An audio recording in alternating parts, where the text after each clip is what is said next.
Na okraji Piešťan, v zóne podnikateľských areálov, s výborným prístupom kamiónov na hlavnú cestu, ako aj diaľnicu D1 máme pre vás na predaj alebo prenájom 2 výrobno-skladové haly a pozemky od 3000 až po 20 000 m2.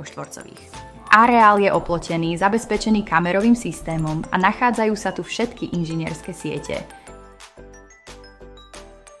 Nová hala skladovaná v roku 2018 má úžitkovú plochu 1000 m2, svetlú výšku 6,6 metrov a administratívny vstavok s rozlohou 80 m2. Hala je zateplená, vykurovaná a nachádza sa v nej mostový žeriav s nosnosťou 5 tón. V súčasnosti hala slúži pre firmu vyrábajúcu moderné drevodomy a tak v prípade záujmu je k dispozícii aj potrebné strojové vybavenie a tým pracovníkov k tejto výrobe. K hale je k dispozícii pozemok podľa vašich preferencií, či už 3000, ale aj 6000 m2.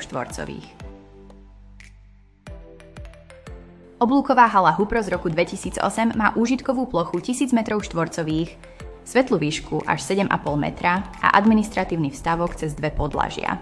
Hala s prislúchajúcimi spevnenými plochami doteraz slúžila ako prevádzka stavebnín a sklad materiálu a je možné v tejto činnosti pokračovať. Je však univerzálne použiteľná na akékoľvek skladovanie. V prípade záujmu o prenajom je možné prenajať si aj polovicu haly, teda od 500 m2 so samostatným vchodom. Veľkosť prislúchajúcich pozemkov je v tomto okamžiku taktiež možné individuálne dohodnúť. K dispozícii je pre vás na predaj či prenájom aj rozsiahly pozemok s rozlohou 14 899 m2.